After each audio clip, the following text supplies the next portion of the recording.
There were three things I wasn't supposed to see that night.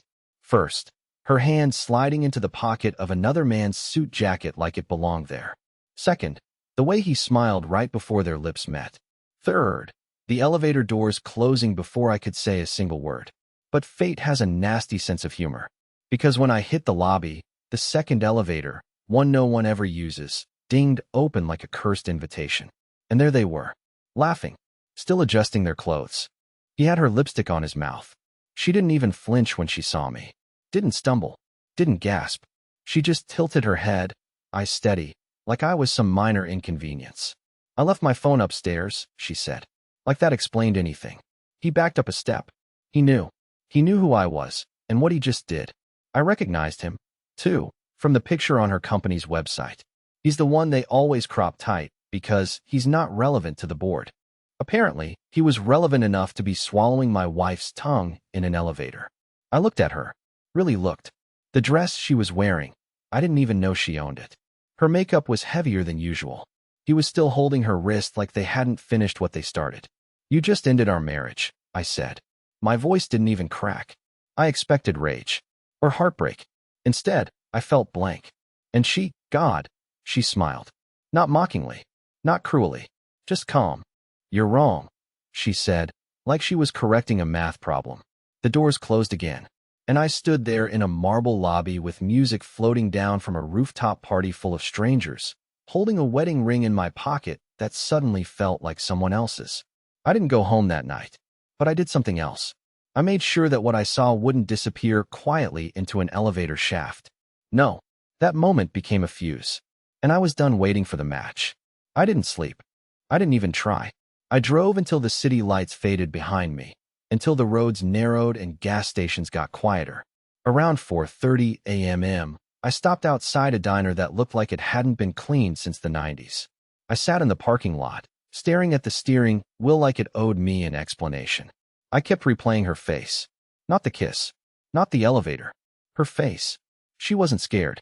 She wasn't sorry. She looked done. Like she'd been waiting to get caught, just to stop pretending. And somehow, I was the one who felt guilty. Like I had barged in on a conversation I wasn't invited to. I eventually walked inside, sat at the corner booth, and ordered coffee I didn't want. The waitress gave me a stack of napkins when I spilled sugar all over the table, and that's when I saw it. Not the sugar. Not the stain. The idea. I pulled my phone out, opened the photo app, and zoomed in on the picture I snapped at the rooftop. The one I took right before the elevator doors closed. It was blurry, taken from behind a potted plant, but the shape of her necklace, the outline of her clutch, and the hem of her red dress were all visible. So was his face. It wasn't just her coworker. It was Christian Mallory, the company's new chief strategy officer, the one they mentioned in the press release last quarter, the married one, with 2 kids and a golden retriever featured on the company holiday card. I almost laughed. Of course it was him. The polished, jawline-having type who wears tailored shirts and laughs like he's never had a parking ticket. But here's the thing. Christian Mallory wasn't on the list of people allowed to be at that party. The investor side of the event was handled off-site in Charlotte. Meredith told me that twice. Said her team would only be networking with junior account heads and regional partners. So what was he doing there? And why was my wife kissing him like they were the only 2 people on Earth? I left the diner with a napkin in my hand and an idea in my head. Not a revenge plan. Not yet. Something smaller. More surgical. I drove to her office building. Empty, of course. Saturday morning. But the lobby security desk still had a register for recent visitors. I asked the guard on duty, some tired guy named Dennis, if I could leave a package for my wife. I even brought an old Amazon box filled with random junk from our garage to make it believable. Dennis didn't care. He was watching a game show on his phone. But when I asked him casually if her team had been using the 17th floor conference lounge lately, he said, "Nah, they shifted all meetings to the 14th floor since the big guys are in town. CEO suite got booked solid all week." The big guys. I thanked him and left, stomach buzzing. She had lied. Not just about the party. About everything. The schedule. The location. The people attending. Even the client meetings she claimed were running too long during the week. Those were probably just cover for their little secret sessions. I didn't go home. Not yet. Instead, I parked at a grocery store nearby, waited until it opened, and bought the same red wine she always drinks, Silver Creek Cabernet. I picked up a new pack of cloth napkins too. Beige ones. The kind that stained just enough to tell a story. Back at home, I set the table for two. I poured her wine in both glasses. I placed one cloth napkin carefully across her side of the plate. Then I waited. And when she walked in that evening, saying she was exhausted, makeup smudged just enough to make me wonder if she'd even bothered removing it, she froze. "What's this?" she asked. I smiled. "Dinner." She looked at the table. Her wine. The napkin. Then she saw the stain. A single lipstick mark. Not hers. Not the same shade. I had kissed the napkin using the sample I found in her coat pocket. The little red tester lipstick she thought I wouldn't notice. Her face went pale. "Is this a joke?" she asked quietly. "No," I replied. "But I think you're about to tell me one." She didn't sit down. She didn't speak. She just stood there, clutching her purse like it might save her. And that's when I realized. She hadn't been scared of me finding out. She had been scared I wouldn't. She didn't sit. I watched her standing by the table, stiff, like her own body was a place she didn't want to be in. The only sound was the low hum of the fridge and the soft ticking of the wall clock above the pantry. I half expected her to throw something, yell, accuse me of snooping. But instead, she just breathed, long, shallow, uneven. Her purse slipped from her shoulder and hit the hardwood with a dull thud. She didn't flinch. She just stared at the lipstick-marked napkin folded neatly beside her untouched glass of wine. I let the silence stretch longer than I normally would. I wanted her to fill it, to squirm. But she didn't. She looked at me like I was the one who owed her something. "I don't know what you think you saw," she finally said, voice tight. "I didn't see anything," I replied. "But I did hear something." Her eyes flicked up sharply. I had her attention now. "You said there were no guests allowed at the party, that it was a closed summit. No plus ones. All professionals." She stayed silent. "But funny enough," I continued, "Christian Mallory, your married CSO, was there. Odd for someone who was supposed to be in Charlotte until Monday, right? Or was the kissing part of the new strategic plan?" She winced. Not big, not theatrical. Just the smallest flinch, like a nerve firing in the wrong direction. "I didn't plan for that to happen," she muttered, almost under her breath. "Didn't plan for which part? Lying? Or getting caught?" Now she sat. She collapsed onto the dining chair, like gravity finally found her. She didn't cry, didn't apologize. She just looked at her hands like they weren't hers anymore. Her wedding ring glinted under the ceiling light, and for a second, I almost reached across the table and yanked it off. "I was going to end it," she said finally. "After the party. I swear. I already told him it wasn't going anywhere." "Oh good," I said bitterly. "So it only existed in places where I wouldn't notice? Hotel rooms? Office lounges? Elevators?" She glanced up. "You followed me." "No," I said. "I trusted you. That's how I found out." She said nothing. I leaned forward slightly. "So how long has it been? Be honest. Or at least pick which version of yourself you want me to remember." That hit something. I saw it in the way her lips parted, then closed again. She was weighing the damage now, not to the relationship, but to her image. How much she could salvage. How little truth she could offer while still clinging to dignity. 5 months, she whispered. 5. I actually laughed. A short, stunned, bitter thing that startled even me. I thought it had been a few weeks. Maybe 1 month, max. But 5. That wasn't a mistake. That was a side relationship. "That's a second life, Meredith," I said, voice cracking. "That's a whole season of pretending." She rubbed her temples like I was the one giving her a headache. "It started when I went on that Denver retreat in April," she confessed. "I was drunk. We kissed. I didn't think it would continue. But when we got back, he kept messaging me. I should have told you." "I know. You should have not done it," I snapped. She shut her eyes tight. "I was lonely." God, that sentence. That cheap, overused, get-out-of-jail phrase. I stood up so fast the chair scraped behind me. "I was right here every single day. You just didn't want me." "I didn't say that. You didn't have to. You kissed him in front of a fountain like we didn't share a house. Like we don't share a name. You let him put his hands on you like mine never existed. So don't give me lonely. You weren't lonely. You were interviewing replacements." That silenced her. Not because I was wrong, but because I was exactly right. I could see it. The truth of it, pressing in behind her eyes like water against glass. I didn't sleep in our bed that night. I didn't sleep at all.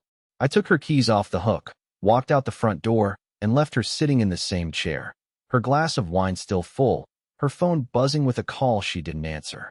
I drove to a cheap motel off Route 42. I laid on top of the covers with the TV on mute and stared at the ceiling while every image of her and that man played in my head on loop.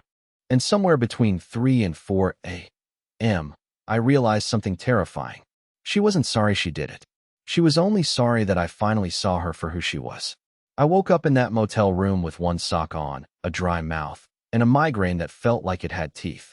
The world outside the window was gray and soulless, just like the peeling wallpaper and buzzing wall unit. I hadn't really slept, just faded in and out of shallow, restless blackness. But when I opened my eyes, something was different. I didn't feel devastated. I didn't feel broken. I felt awake. Not in a poetic way. I mean literally awake, hyper-focused, like something had snapped loose inside me and let in cold air. I wasn't the crying type. I wasn't going to leave crumpled notes on pillows or beg her to remember what we used to be. No, I was done reacting. It was time I started responding. On the way home, I stopped at a convenience store and bought a burner phone. I paid in cash. Then I picked up coffee I knew she hated, just to remind myself I didn't know her comfort. When I walked back into the house, she was in the kitchen, same pajamas, same fake tired look like the guilt kept her awake all night. She opened her mouth to say something. I didn't even look at her.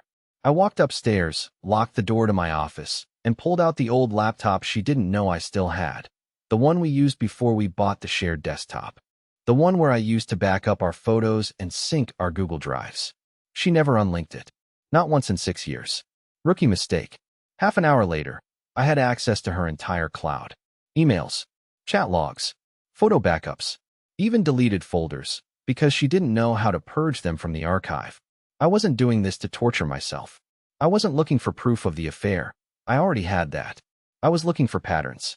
I started with a folder titled Client Travel. There were 37 images in it. All were boring business photos, stock-level stuff.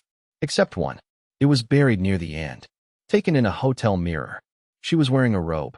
A man's reflection was just barely visible on the edge of the frame. You could see his arm, his watch, specifically. A Tag Heuer with a brown leather strap and navy blue face. I remembered it because I'd seen it in person. Christian Mallory wore that exact watch at the company's holiday brunch. She hadn't even cropped him out properly. I stared at the screen for a long time. Not because it shocked me, but because of what I saw in her face. She was smiling. The kind of smile I hadn't seen since before the pandemic. Soft, giddy, like a teenager sneaking a picture on prom night. Not a trace of shame. Like that was the real her. Like I was the lie. I downloaded the photo, saved it to a secure folder, and kept digging. I found archived emails, some half-deleted, some just sloppily hidden. One in particular stood out. From Mallory at Vector Group. Com. To Meredith. J at Vector Group. Com. Subject, not much longer. Body, he's not going to keep playing dumb forever. You said November. Don't back out now. November. That was next month. She had a plan. A whole timeline for replacing me. I leaned back in my chair, hands on my face, and sat like that for a while. My wedding ring felt like it was cutting off my circulation. I pulled it off and set it on the desk like I was clocking out of a job I didn't apply for. She was going to leave me. That much was clear. But she wanted it on her terms. After the holidays. After she squeezed one more trip to her parents with me at her side. After she cashed in the last of the shared tax benefits. After she lined up the new guy as her ready-made upgrade. She thought she was orchestrating it. What she didn't know, what she couldn't know, was that I had just forwarded that email to a secure inbox. I had also saved copies of the calendar invites, the location tags, the suspicious lunch orders that didn't match her meetings. I wasn't going to send them to HR yet. I had a better idea. But first, I needed to plant the seed. I walked downstairs, calm as ever. She was sitting on the couch, flipping through her phone like none of this was happening. Her mask was back on. Business as usual. Hey, I said casually.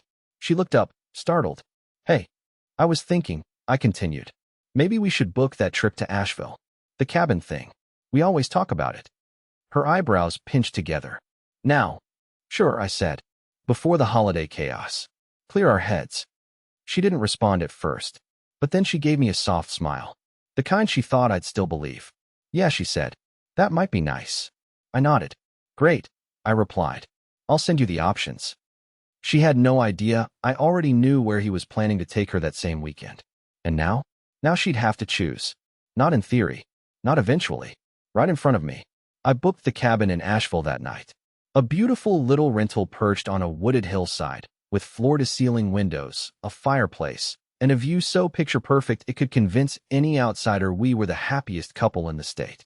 I chose it deliberately, not for the romance, not for the view, but because it had no cell service and only one road in or out. Meredith agreed without protest. She even sounded relieved. I think she assumed I was trying to mend things. I watched her pack sweaters, and wine like this was a honeymoon revival. But this trip wasn't for healing. It was for exposure. I wasn't looking to fix our marriage.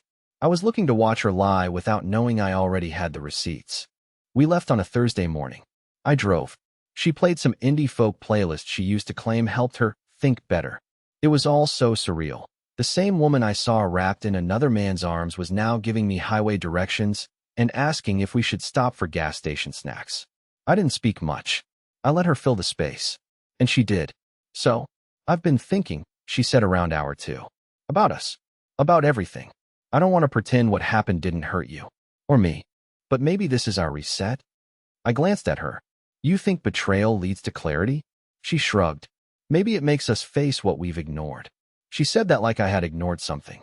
As if her cheating was the natural consequence of my emotional negligence. I bit the inside of my cheek so hard I tasted blood. But I didn't fight it. I needed her to keep thinking she was still in control. We arrived mid-afternoon. The cabin was perfect. Clean, quiet, isolated. No neighbors. Just us and the forest. I carried the bags in and watched as she lit candles and opened a bottle of wine like she was staging a rom-com montage. She even wore the green cable knit sweater I once told her made her look soft in the best way.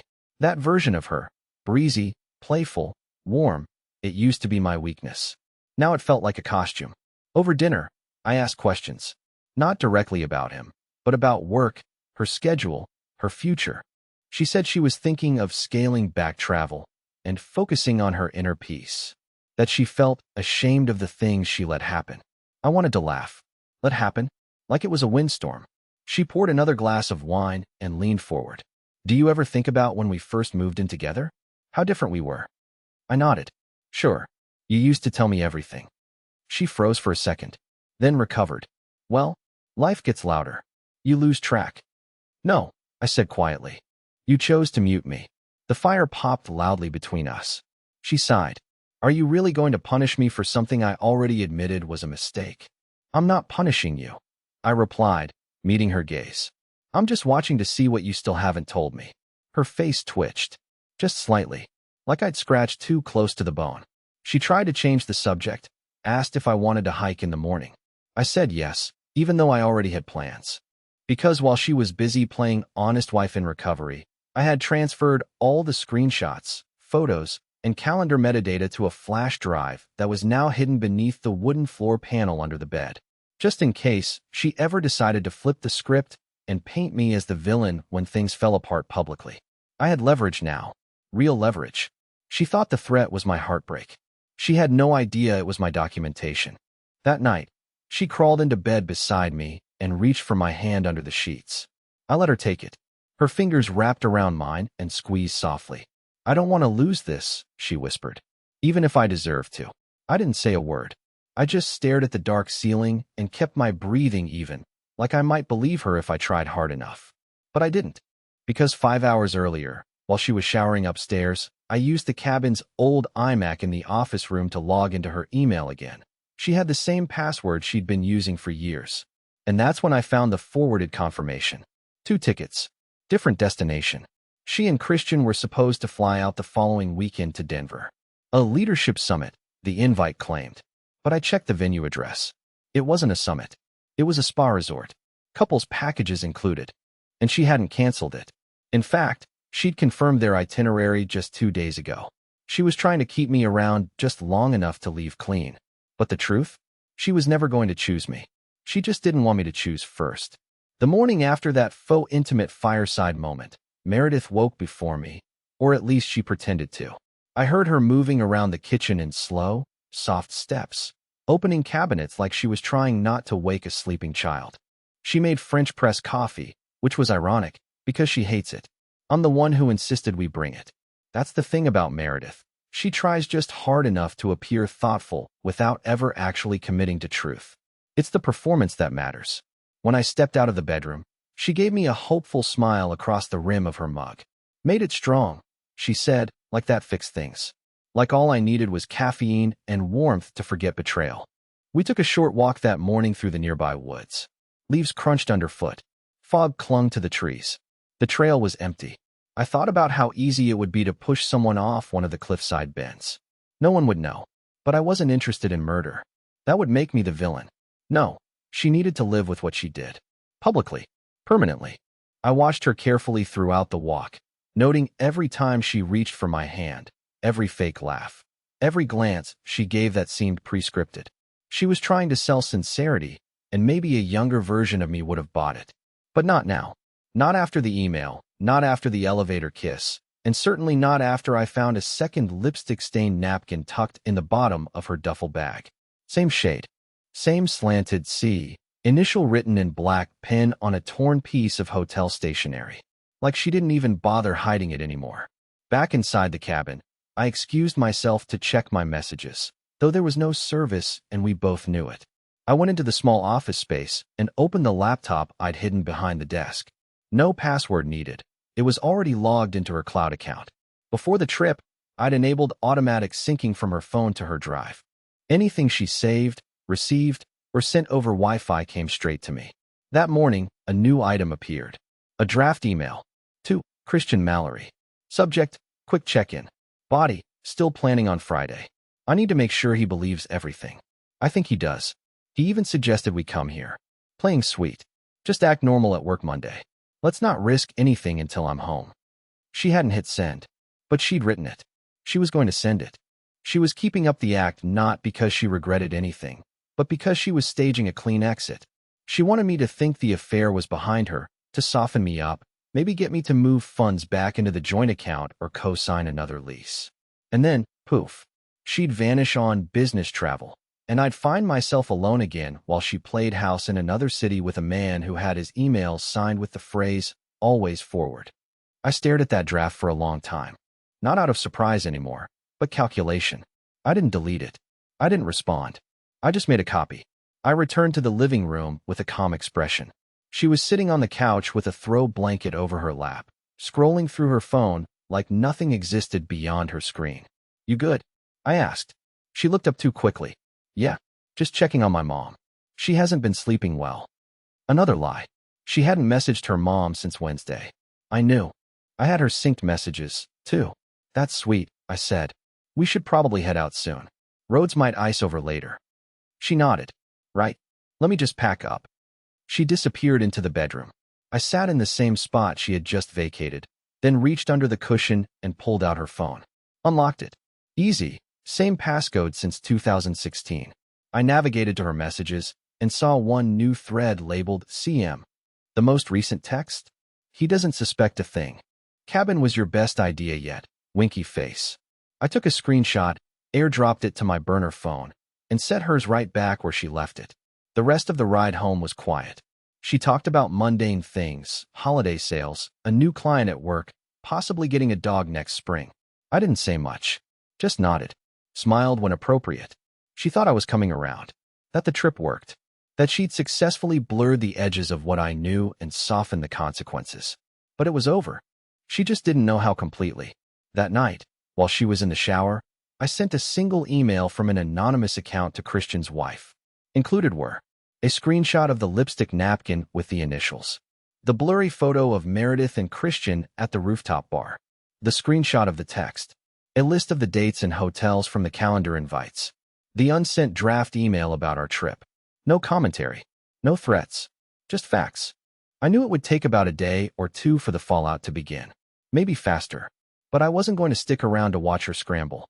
I had already arranged my move. I'd packed a storage unit. I'd opened a new bank account. I had a lease signed under my own name across town, where she'd never think to look.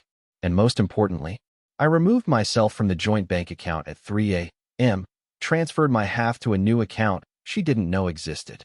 closed all the shared cards. She was going to wake up in a world where I was still physically in the house, just long enough to watch her panic when it all started collapsing. But emotionally, legally, and financially, I was already gone. Meredith's downfall didn't begin with a bang. It began with a ringtone. Sunday morning came like any other. She was still groggy, wrapped in a blanket burrito on the couch, sipping her favorite oat milk latte while doom-scrolling through some overpriced home decor blog. I had been up since 6, pretending to clean out the garage. In reality, I was triple-checking that all my personal documents, passports, bank files, medical records, were no longer anywhere she could access them. I'd already pulled every trace of myself from the shared laptop, wiped the cloud sync, and deactivated our shared grocery list app. It sounds petty, I know, but trust me, every small detail matters when you're dismantling a life built on lies. At 9:13 a.m., her phone buzzed. I glanced from across the room just in time to see her screen light up. Incoming call, Marjorie Mallory. She froze. Not just stillness, but that sudden, blood-drained, heartbeat in your ears kind of freeze that happens when your shadow catches up to you. Who's Marjorie? I asked casually as I rinsed a coffee mug.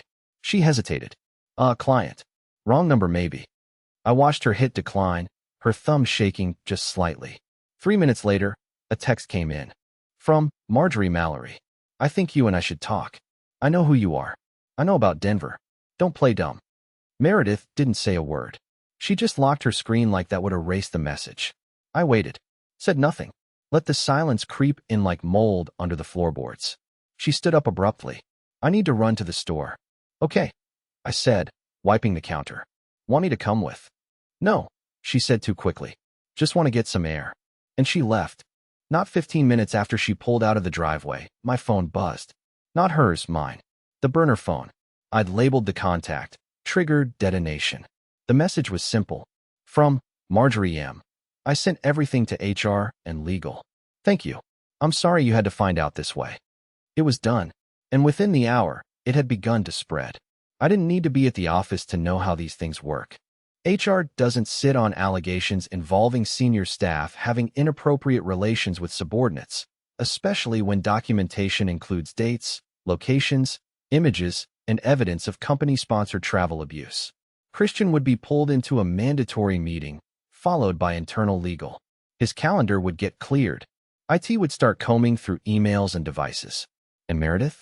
She wouldn't hear anything until after it became irreversible. That was part of the design.